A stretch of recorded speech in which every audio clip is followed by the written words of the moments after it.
How does one of Britain's most beloved indie bands and one of the most harrowing crimes in UK history intertwine? Well, you're about to find out. Hi, I'm Andy Fenstermaker, host of Poetic Wax, a weekly music history series and podcast where I dig into the record collection I've been building since the 1990s and explore the sometimes little known and little told history of a band, album, or song from within. And today we are pulling out the Smiths' self-titled debut album and one of their early singles for Heaven Knows I'm Miserable Now to delve into one of their most chilling and most controversial tracks, Suffer Little Children. Manchester, so much to run through Edward see those loving lights. Tonight will be your very last night.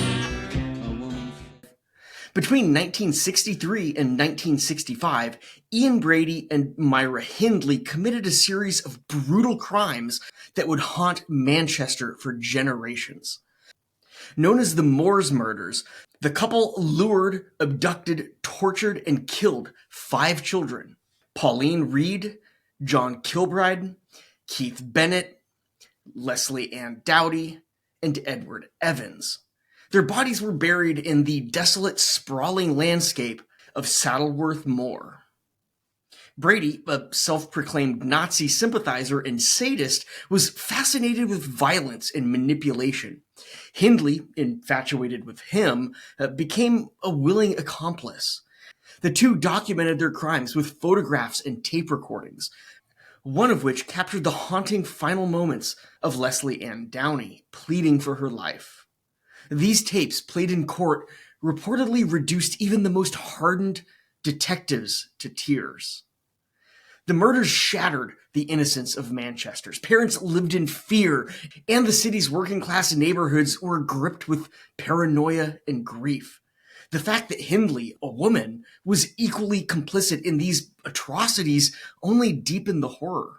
In autobiography, Morrissey wrote, "A swarm of misery grips mid-60s Manchester as Hindley and Bradley raise their faces to the camera and become known to us all.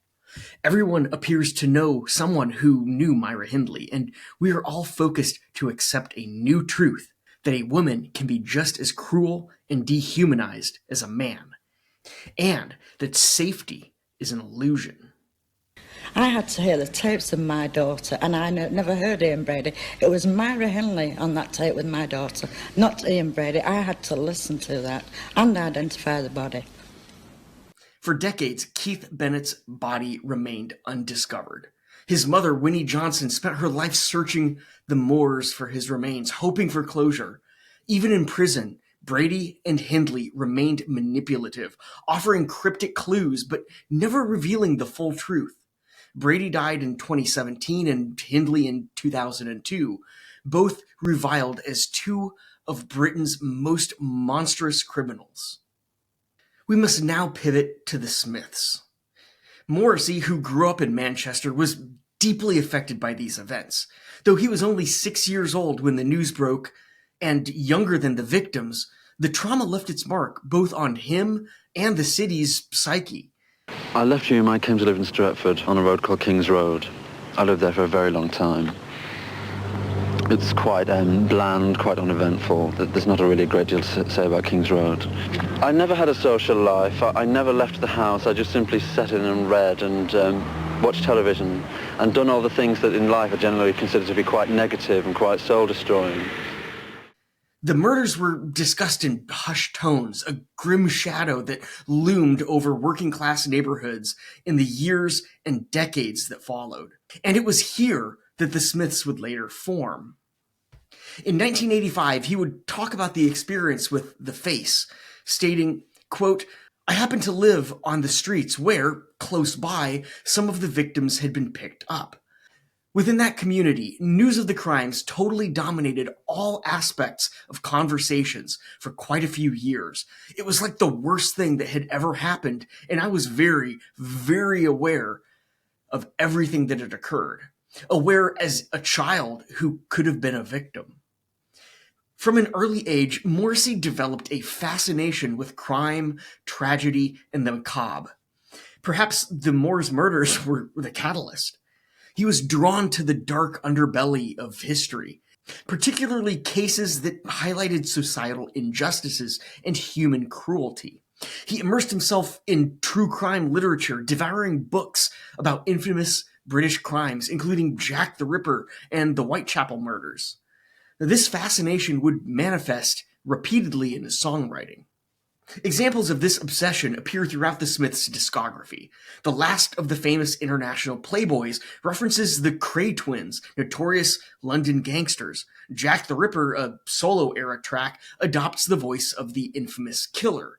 Even There Is a Light That Never Goes Out, while ostensibly a romantic ballad, has deep undertones of self-destruction and fatalism.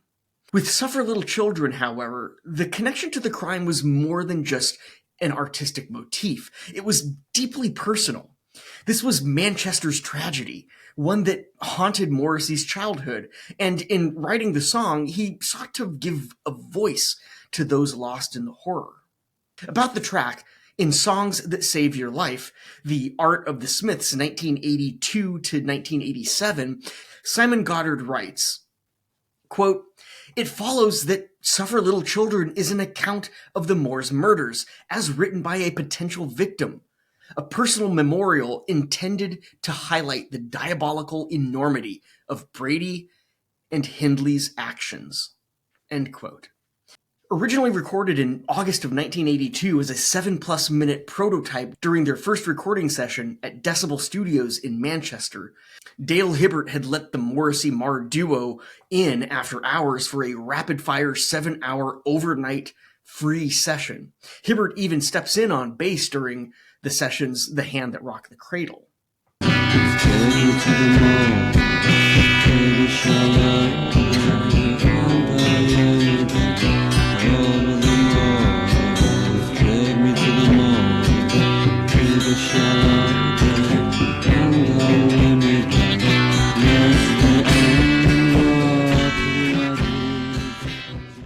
The title itself is a biblical reference taken from Matthew 19:14. Suffer little children to come unto me. In the Christian context, Jesus utters this phrase to express the idea that children are pure and should be embraced in the kingdom of heaven. It's a statement of love, of innocence, of acceptance. However, in the context of the song, the phrase takes on a chilling double meaning. The word suffer is no longer metaphorical. It becomes heartbreakingly literal, referring to the unimaginable pain endured by the murdered children. It transforms a phrase of divine comfort into a lament for lives taken too soon.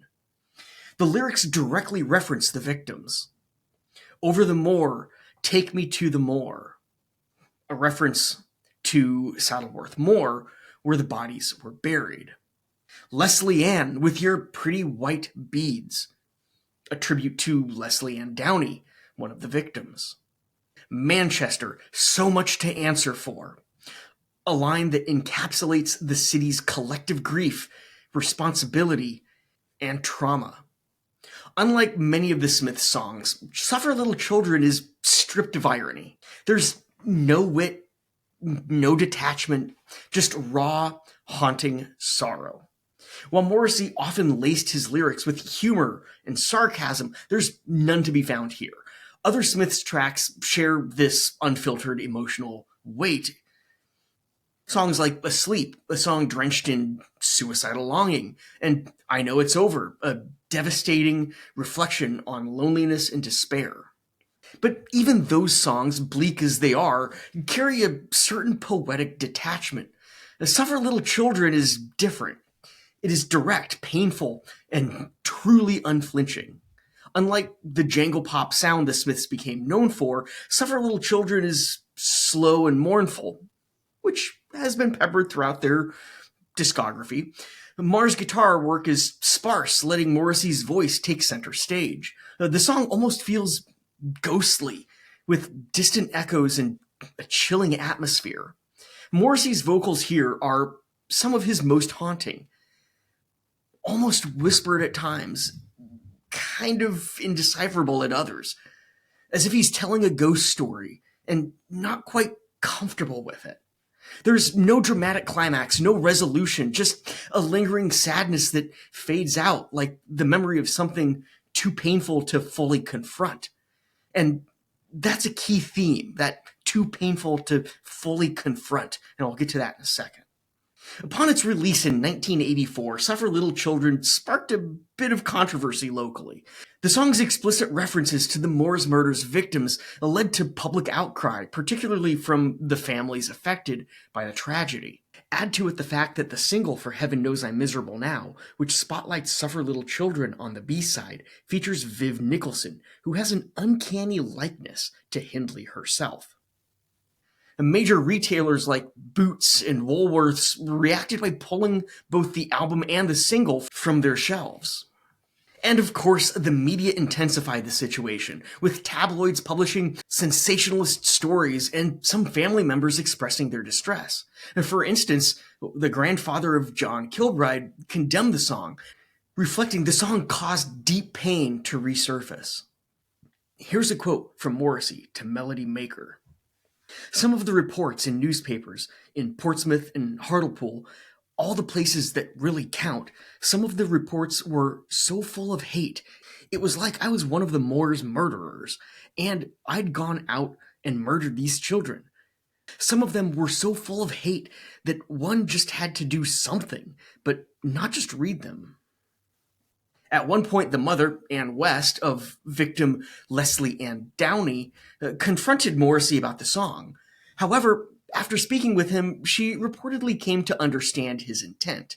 He later established a friendship with West after he met her to express concerns over misinterpretations of the song.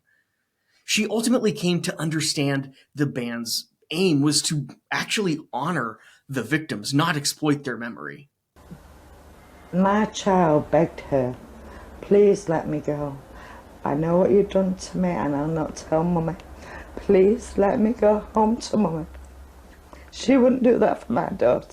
Do you think I could ever forgive her? The monster she is. Indeed, the two became friends, and she was even thanked in the inner sleeve of Meat is Murder.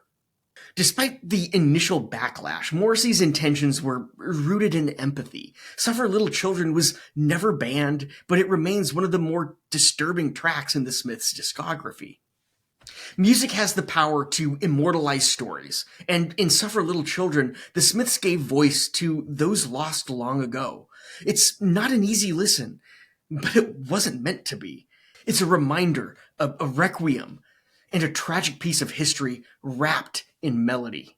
Beyond its haunting lyrics and mournful composition, the song serves as a powerful reminder of music's ability to confront and process tragedy. The painful moments in history should not be forgotten, but rather acknowledged and reflected upon. The haunting laughter, intended to be Hindley herself, adds to the sinister nature of the song. It's subtle on the studio recording that found its way onto the Smiths' debut, but it's front and center on the 1982 demo. Let's take a listen.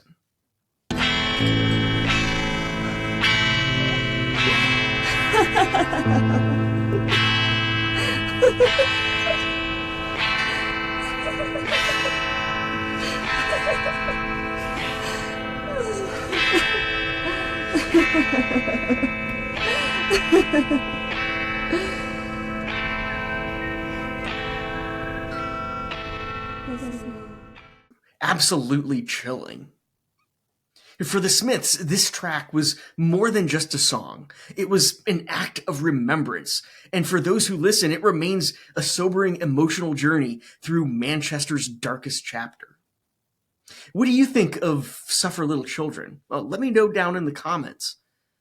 And next, you'll want to dig into some of my other stories surrounding this legendary indie band. Make sure to subscribe, like, and check back every week for new episodes. I'm Andy, and I'll see you next time. There's one part of the Lord's Prayer I will never ever say, and I never do. And I think you know what that is, so I'm not going to say it for you. Do you think God will forgive you for not forgiving her? Yes, I do. Yes, I do. Yes, I do.